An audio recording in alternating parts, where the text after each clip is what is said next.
Hi everyone, thanks a lot for tuning in to my Hi everyone, thanks a lot for tuning in. I'm Kat, and also known as Missy K, and I've got my friend here, Portia, and today we're just going to be talking, and it's just going to be a casual one as well, and just all about sharing luxury bag journeys and purchases so far. So if you like such videos, remember to subscribe, and let's get started. Portia, tell me about yourself. Okay, my name is Portia Koo. I am from Bangkok, Thailand, and I have been living in Singapore and working here since 2013.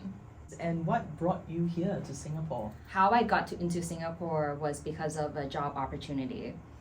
So at that time, 10 years ago, this company was very well established in the region in Singapore and elsewhere as well in the world, but they were looking to expand into the Southeast Asian market, and Thailand was one of them. And at that time, they wanted someone who can speak the language, so they can speak Thai, they can communicate in English, so that this person can come in and help them establish a footprint in Thailand, and once they're ready, they will move their existence or their company into Thailand. So that's how I got. Speak Mandarin. I can speak a little bit of Mandarin. Yeah, she's super like, international. Or tell the audience about your background as well. Like, where do you where do you grow up? Where do you live? I was born in Bangkok, Thailand, and then because I come from an expat family, so my dad, who was working as an expat at that time, he was in the airline industry. We moved around a lot, so I like to tell people that the fun fact about me is that I've been in like 11 schools my entire life. Amazing. In 3 different continents. So I started school first grade in countries like the United States, Sydney, Australia, as well as Thailand. I've also done an exchange program when I was in high school in Belgium. So that was a very wide exposure that I had since a very young age. After I graduated undergrad in Thailand, I worked for a little bit, and I'm like, it's time for me to pick up another language. So I decided to travel to Taiwan to learn Mandarin full time. So and you were there for how many years? I was there for Taiwan. For 10 months. For 10 months. So 3 courses. Yes, to learn. So it was like a full-time Mandarin course, from 3 p.m. to 6 p.m. Very intensive, course where there's only 5 students in the room, and then you have to do like ting xie every day. Wow. So. And you were how old at that time and living alone? Not living alone. Yeah. So again, family of expats. My sister at that time, she was working and living in Taiwan as part of her diplomatic assignment. Yeah. So she works as for her work. She works in the Ministry of Foreign Affairs. So she does get posted around the world. So Taiwan was being her first station, and I'm like, hey, my sister is there. Let me take some time off to spend time with her, but also learn a new language, get some more exposure. So I was about 25 at that time. Yeah, can you imagine, for somebody who is so young and, just so ambitious as well, wanting to really just uproot herself, go abroad, study. I mean, that's also not an easy accomplishment, especially for me. Like, it's something that, for me, I can never do, just like on my own, to learn a language as well. Hopefully this can inspire you, especially when you're navigating your life journey and you are about to actually purchase your first luxury bag, or if you're probably just saving up for your first ever luxury purchase. These conversations are really just here to inspire you, because I believe that, bags are just bags and purchases are just like there. You can just like buy anything you want, but I believe that there's always a story behind each purchase, and behind the bag there's always like a person as well, definitely a process as well, right, to get there, and everybody has their story to share. Let's also talk about the bag that you are carrying right now. Okay. Yeah, and why did you decide to choose this one? And it's really eye candy. I love it. Sure. So let me bring my bag out. So this is the bag that I carry to work today. This is so nice. Let me put it on. Yeah, it is. It is gorgeous. Portia, by the way, is 5'7". Yeah, around 5'7", there. I don't know the around- foot because yeah, or 170. 172. 172 cm, just Yes. for your reference. So this is how the bag looks like. What is this bag called specifically? Because I think not many people can pronounce this bag. It will be 5 with the this on top of the A and then a 7. But I think in proper term, you're supposed to call it 5 à 7, which is 5 to 7 in French. So they do have like a like the original version of it is basically a shoulder bag that just goes right below. But I feel like this is really an amazing bag. I've never seen this bag in person, but just to share how it looks like on myself. So we're almost the same height. She's a little bit taller. The strap actually is on the middle hole, and you can actually adjust the strap as well. And there's like a little Saint Laurent over here. Paris, it's nice detail over here, and it doesn't have internally any. No, Yeah. so it's very hobo style. That's what you call it, right? Yeah, It's hobo very bag. simple. There's no zipper on here at all. There are some smaller compartments inside that I can show you later, but it's basically just a hook right here, like the original one, and then you can kind of like open it as wide as you need to, and it Yeah. fits a ton. And it also has like a little internal compartment. Yeah, compartment. Yeah. One here that you, and then it's like a zipper component. But this is really, really beautiful. Like it's so soft, and it's like it's cuff skin. It doesn't have any zip closures here, but pretty much secure. And yeah, I think this is really a very good size shoulder bag, and it feels really comfortable on my shoulders, especially when I walk. This is really the first time that I'm carrying it. So first impressions of this work bag, definitely in one of my checklist for luxury bags, definitely. Yeah, so really, really good purchase as well. And did you say that you purchased this only the beginning of this year? Yeah, so I got this in Japan. I think it retailed at about 390,000 yen, and then we do get, as a foreigner, we do get about 7% tax rebate. So it goes down to about 370,000. Did you yen. purchase this from the boutique itself, or from like a Takashimaya or one of the stores? Because I think there's a little bit of a tax, even more tax reduction if you purchase it from a retailer. Oh, so I bought it from Odakyu. Something to note, especially when you're traveling right now, and if you were to purchase like luxury bags within like a department store, so for example, if it's like Takashimaya, they currently have this ongoing promotion right now where you can get additional tax rebates. I think it's happening, it's still ongoing, but when I went there in April of this year, there was still this promotion going on. You've actually lived and stayed in so many countries. Did living all these places influence you in terms of how you actually buy luxury?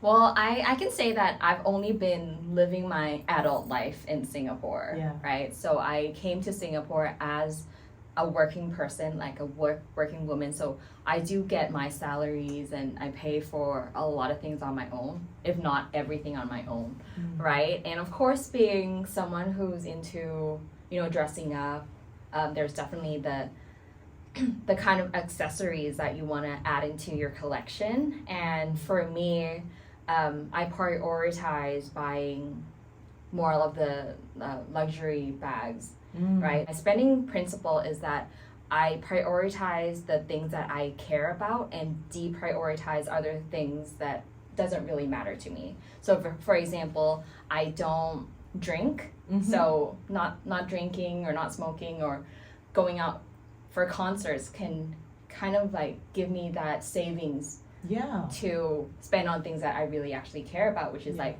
on the luxury bags or traveling, for example. I think that's just kind of like what my spending principle is.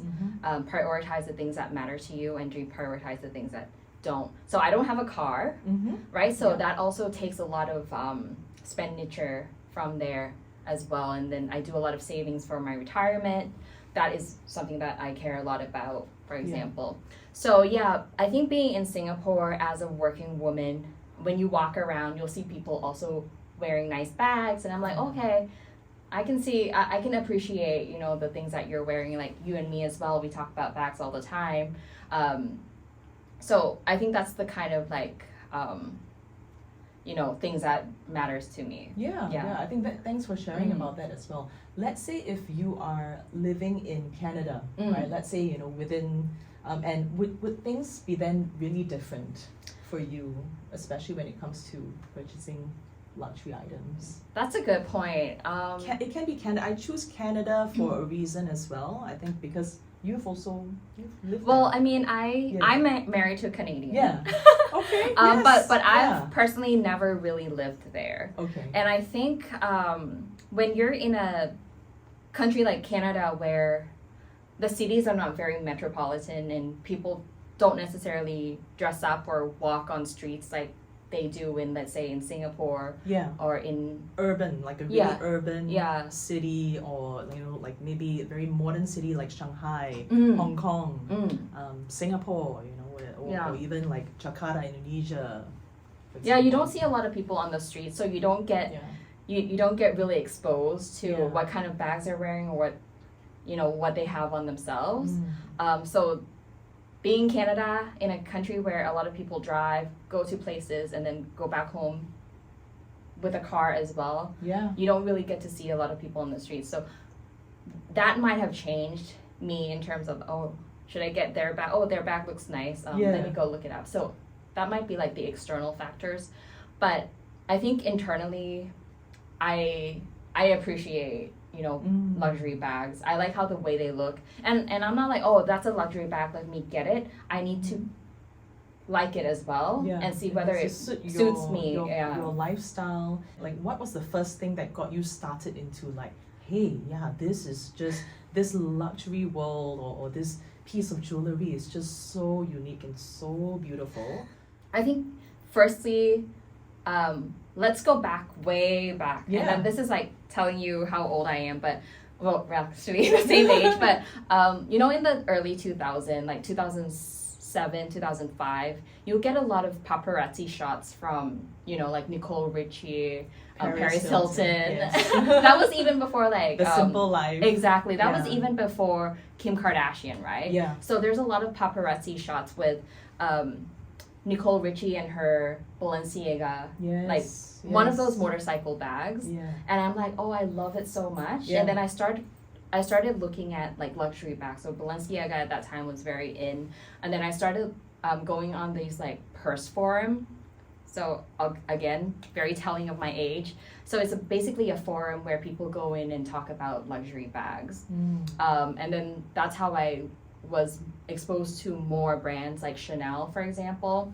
I was obsessed with Chanel at one point as well. I still am now. I couldn't afford it anymore because of how expensive it is. It's so expensive to get Chanel right now from the boutique itself. They just keep jacking up their prices. It's just so exorbitant right now, especially buying luxury bags in Singapore. The prices are really, really much higher as compared to other countries. Yeah, exactly. So when Chanel was still within like a rather good, you know, price range, I was really trying to get my hands on it as much as possible.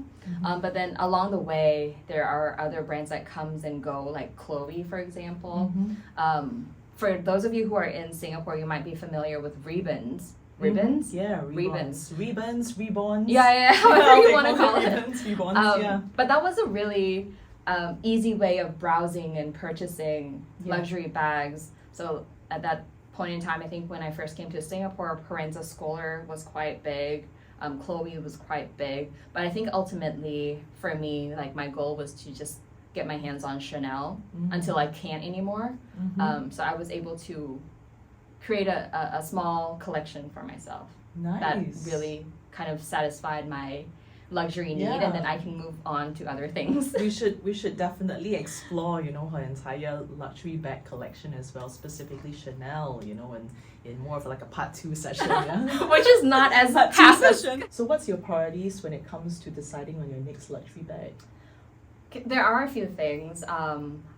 If I'm paying a certain amount of money, I need to make sure that the qualities are great. So I only look at items that have like a genuine leather, like authentic leather. Yeah. I don't really put money in like canvas bags Mm-hmm. unless I really like it, and so far I haven't really had any canvas bags in my collection, so everything that I buy are leather. It's like your style has evolved as well Mm. along the way. Right? Yeah. You know, this few years, perhaps even after COVID times, you know, like we've just been even more comfortable in terms of our workwear as well. Aesthetic is pretty neutral, I would say. A lot of black, white, beige, and the only blue I have is probably like denim blue, like Yeah. what we're wearing right now. Yeah, we are on like in the same kind of ensemble, and we did not even like rehearse this moment, right? We're in sneakers, and yeah, but you just look awesome. I Thank think you. Your Thank you so style much. has evolved as well along the way, but I feel like this kind of vibe really suits you. Oh, thank And you. you know what you want as well. It's like you know that okay, leather is what you'll go for, and then you'll streamline into a bit more of like the basics Yes. kind of Exactly. luxury, like the luxury items or the bags that look very not basic. Basic is such a basic word, but But more like- basic. yeah, Yeah, like but- for example, this bag is just understated. You know, it's not loud logo going on. It's just one simple logo, and I think definitely, in terms of you defining your style, I think this embodies her style completely, right? In one bag. Yes. To me, I feel. Saint Laurent, I am your next presenter. Endorsed by. Yes. Yes. No, I'm kidding. No one, like, they will not sell this bag ever again. Yeah, so yeah, like I said, the bags that I choose are very basic, but in a luxury way. I would Yeah. say it's very not over the top, and even if you know that there are new products that came into the market, I just don't jump at it Yeah. immediately. I have to make sure that okay, the principle of how I buy things is not because it looks good on its own, but whether or not it will fit with the rest of my wardrobe. Yeah. And that really has helped me decrease the amount of spending that I've had. Because there will be like a bag that looks so cute, Yeah. but it doesn't go in with any of my, wardrobe. Like Yeah. it doesn't look good on me, or it doesn't match with any other, Yeah. product that I have. So How do you decide, let's say if this particular colorway or this style of bag, whether or not it fits you, would you go get something that's perhaps an alternative that looks like the piece that you actually want to get, to try it out first? So it's like a try it out phase before you decide on actually getting the bag that you want. Do you go through that journey? I wouldn't say so. Yeah. Because when I spend money, I just spend one time. So I wouldn't go with the let's see if this works or not. Yeah. Yeah, so Yeah. I do spend a lot of time thinking about the bag that I want, sometimes like months even. So yeah, if I spend money on a luxury bag, I would not get like a alternative prior to this. Nice. Yeah. Have you had any luxury regrets throughout your journey? Let me think. Yeah. Where you've got something and then it just doesn't work out in your lifestyle, and then what do you do with that item? Do you still keep it? Do you sell it? Do you rehome it? Yeah, so I think the most recent luxury product that I bought, it's not a bag, it's a Canada Goose jacket. Yeah, that's a really good good quality Mm. jacket. Yeah, so I bought that, and I regret it immediately because I bought it in Germany, and then I got a tax refund, and then I looked through my shopping lists, and I found out that online, if you buy it in Canada, it's gonna be a cheaper price. So I'm like, wow, significantly cheaper price. So I'm like, oh, I want to return it, but because we're taking a flight back that day, I can't go back and return it anymore. So I was able to sell it on Carousel. So Carousel is kind of like a secondhand marketplace in Singapore, very similar to eBay, I would say. Yeah. Was it Craigslist? Is it yeah, Craigslist? maybe Craigslist. Craigslist in Australia. I know that I've got Gumtree. friends there. Yeah, Gumtree, Craigslist, eBay. Yeah, so Depop. I know some people use Depop overseas in the US as well. Yeah, so I do sell it. Some of my older bags that I've completely used up, I've also tried to sell on Carousel as well. Yeah. So I don't try to keep it all. I keep the ones that matters to me that still satisfy me, and those that doesn't really spark any joy in my life, I would just let it go. Nice. Yeah. Which categories would you prioritize your purchases on? Would it be luxury bags or jewelry? Okay, that's a really easy question to answer. Or would it be other categories besides these two? Yeah, so like I said, very easy for me. Like, it goes back to my money spending principle, right? What do you prioritize and what do you deprioritize completely? So in my collection, I only have luxury bags and nothing else, right? So jewelry, if you see what I'm wearing right now, this is like $20. I don't spend any money on jewelry. I don't buy any luxury shoes. I don't buy any luxury clothing unless it's like super on sale. Like I think I just, for clothing, I'm a bargain finder. So if you're familiar with On the List, so basically they just kind of buy off-season, they sell off-season items on a exclusive platform. Like they have got like a retail, physical retail store in Singapore as well that's really within the CBD area, just where we are working in. So it's really accessible. So every season, certain brands that they want to actually clear their excess merchandise. It could be jewelry, it could be footwear, bags, fashion, ready to wear.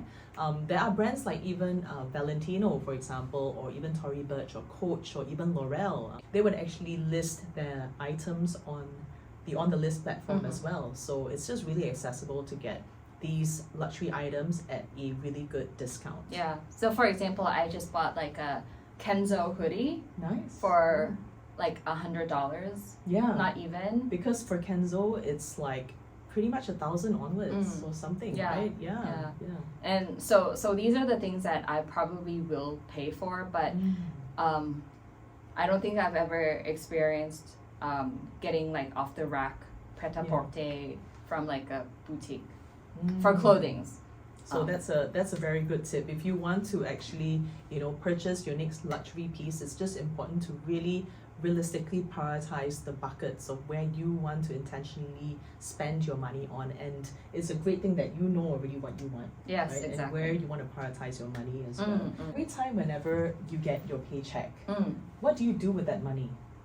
Okay, so I follow a lot of Money Guru because obviously money is a very important component of living in general, right? So once I get my paycheck, first of all, I make sure that I pay all my credit card bills. I hate being in debt. Like, same. Being in debt just freaks me out, right? So make sure that I pay all of my credit card bills as well as paying for my retirement.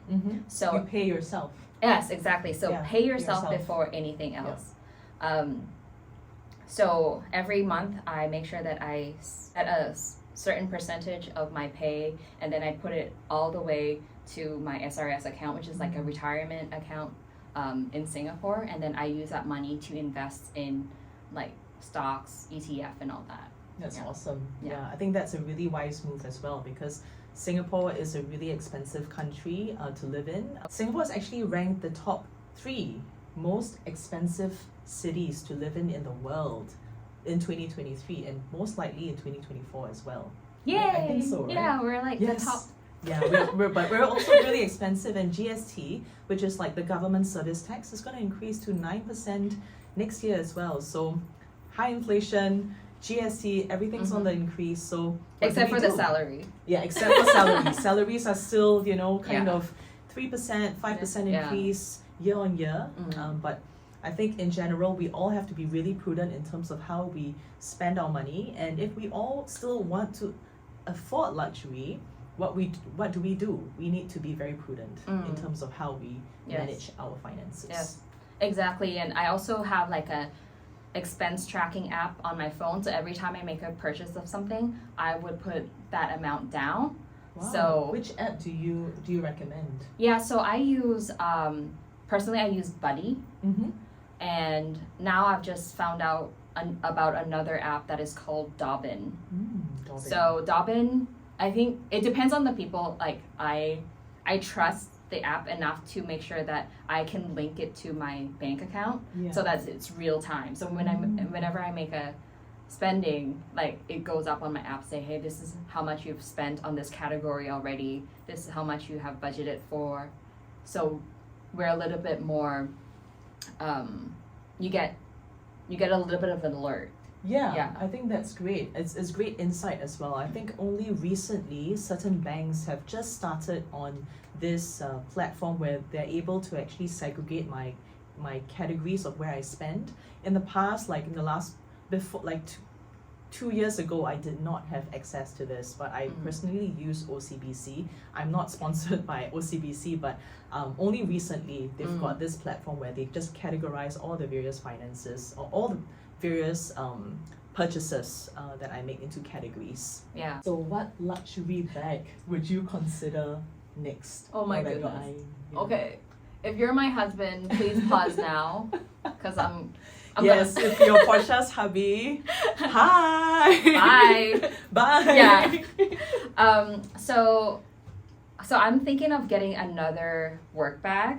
So a bag that can fit my laptop as well as other things that can be zipped up, because my Senka set cannot be zipped up. Yes. Because I also want something that I can travel around with, put it under the seat in front of me. You know how they like to do it, because I fly economy class. So I want something that can cater to that. And I know I've said it before that I want a leather bag, but this one is an exception. This is a canvas bag. The bag that I have my eye on now is called Arctur from Goyard. Goyard is such a lovely brand with a really, really long and strong heritage as well. Yeah, so fingers crossed that I will be able to get it, because I heard that it's so hard to get anywhere around the world, and there's like a lineup everywhere. So I'm going to Berlin next year, so hopefully I'll get...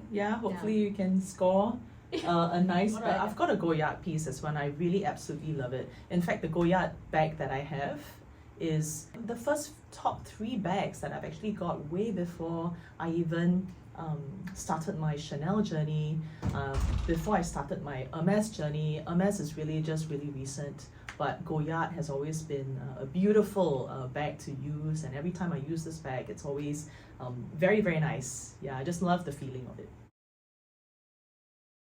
I wanted to close by saying that you can have the kind of luxury life that you need to, as long as I feel it satisfy yourself and not because you wanted to impress people. Yeah. The spending part of it, you have to be conscious with your spending. Like I said, for me, it worked because I prioritize things over another, and I'm not trying to win the whole entire game, right? Yeah, exactly. And I think that's really important as well. Whenever that you're purchasing any luxury items, or whenever you're going through this whole journey, remember that you are doing this for yourself. You're not impressing anyone around you. And it's really unhealthy to buy something just to be part of the gang or part of the group or that's part of that same community. It's definitely a journey for everyone to go through. Portia and myself have gone through the journey for many, many years, and we are also just passionate about luxury bags or just items in general because of the quality. Just using the pieces just give us a that motivation as well, perhaps in our work or in our or daily life, to just like enjoy life, because life is just very short. Alright, so I've come to the end of the video. I really hope that you enjoy this edition as well, and thanks Portia for joining me, and hopefully this video can help you as well. And if you enjoy such videos, remember to subscribe, and I'll see you in my next one. And don't forget to also subscribe to Portia and follow her as well, and I'll put a link down or links down to her Instagram handle as well as YouTube. See ya!